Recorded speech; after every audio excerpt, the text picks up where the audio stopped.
Assalamualaikum warahmatullahi wabarakatuh. Perkenalkan, nama saya adalah Putri Elvira dengan NIM 1904-2014. Baiklah, saya akan coba menjelaskan tentang pengertian intervensi organisasi. Beberapa pengertian intervensi menurut para ahli. Yang pertama yaitu Warner W. Parke, intervensi sebagai suatu kegiatan perbaikan yang terencana dalam proses pengembangan organisasi. Yang kedua, Muktijat, istilah intervensi menunjukkan serangkaian kegiatan program rencana yang di dalamnya klien yang mengusulkan mengambil bagian selama berjalannya program pengembangan organisasi. Kegiatan-kegiatan tersebut dimaksudkan dalam rangka menata dan memperbaiki kembali fungsi organisasi dengan memberikan kesempatan kepada anggota-anggota organisasi untuk bekerja dalam tim ataupun mereka mengelola suatu tim serta memelihara organisasi agar tetap dapat berjalan dengan baik sesuai dengan tujuan organisasi. Yang ketiga, menurut Toha, intervensi merupakan serangkaian kegiatan untuk menetapkan cara-cara apakah patut digunakan untuk merencanakan perbaikan berdasarkan masalah yang ditemukan dalam proses diagnosis dan kemudian umpan balik. Yang keempat, Barke, intervensi sebagai suatu kegiatan yang terencana dalam proses pengembangan organisasi. Klasifikasi intervensi: yang pertama human process intervention, yang kedua proses konsultasi, ketiga third party intervention, yang keempat team building, yang kelima organisasi conference meeting, yang keenam large group intervention, yang ketujuh survey feedback, yang kedelapan intergroup relation, yang kesembilan pendekatan normatif.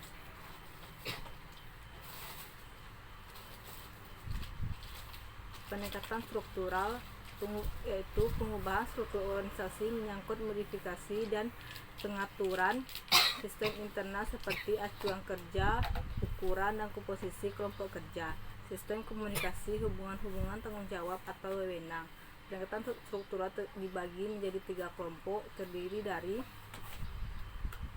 yang pertama melalui aplikasi prinsip-prinsip perancangan organisasi klasik. Pendekatan ini berusaha untuk memperbaiki penciptaan berbagai kerja yang tepat dari tanggung jawab jabatan dan para anggota organisasi, pengubahan rentang manajemen, deskripsi jabatan dan sebagainya. Yang kedua, melalui desentralisasi. Hal ini didasarkan pada penciptaan satuan organisasi yang lebih kecil dan dapat berdiri sendiri dan memutuskan perhatian pada kegiatan yang berorganisasi tinggi. Hasilnya perbaikan posisi kerja. Yang ketiga, melalui modifikasi aliran kerja dalam organisasi. Pendekatan ini didasarkan pada pemikiran bahwa aliran kerja dan pengelompokan keahlian yang tepat akan berakibat kenaikan produktivitas secara langsung dan cenderung berbaiki semangat kepuasan kerja. Pendekatan kultural. Pendekatan kultural, pendekatan budaya organisasi merupakan hal penting bagi suatu organisasi untuk membentuk insan yang berada di dalamnya memiliki nilai dan tujuan yang seirama dalam membangun perusahaan. Budaya organisasi juga yang menjadi aset dalam membangun perusahaan.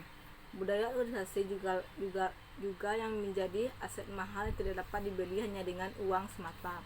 Suatu budaya organisasi yang telah terbentuk dan internalisasi dengan kuat akan tercermin pada sikap dan perilaku karyawan yang bekerja di sana.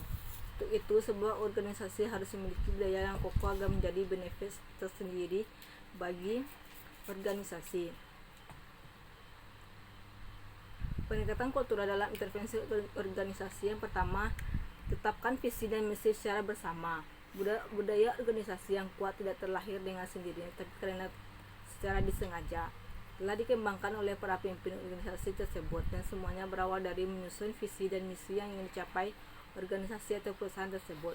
Yang kedua, kembangkan standar perilaku sebagai nilai-nilai.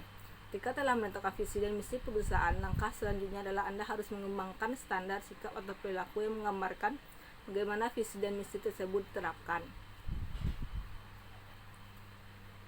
Yang ketiga, komunikasi secara efektif.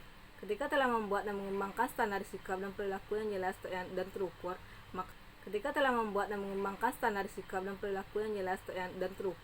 maka berikutnya menjadi sangat penting untuk mengkomunikasikan dan mensosialisasikan kepada semua karyawan secara efektif. Yang keempat, implementasikan melalui pelatihan dan pengembangan. Setelah standar perilaku disosialisasikan dan para pemimpin hadir sekarang role model, maka untuk membuat seluruh karyawan benar-benar menghidupinya, maka diperlukan sarana untuk memfasilitasi dan memastikan perilaku-perilaku tersebut dilakukan. Yang kelima, dukungan dengan apresiasi dan konsekuensi. Setelah program pelatihan dijalankan, tapi ada kalanya beberapa karyawan tidak menantinya atau belum dapat melakukan dengan maksimal. Hal ini bisa diatasi dengan memberikan dukungan bagi mereka yang dapat memberikan melalui 2 pendekatan. Yang keenam, evaluasi ke dalam penilaian kinerja secara berkala. Langkah terakhir namun tidak kalah penting yang harus dilakukan adalah dengan memasukkan penilaian sikap dan perilaku yang diharapkan ke dalam penilaian kinerja karyawan. Cara ini membantu untuk mengukur kesesuaian antara kinerja dengan sikap atau perilaku. Dengan mengevaluasinya dan melakukannya secara berkala, maka karyawan akan terdorong untuk memperhatikan perilaku dan sikap kerjanya. Segitu yang dapat saya sampaikan. Assalamualaikum warahmatullahi wabarakatuh.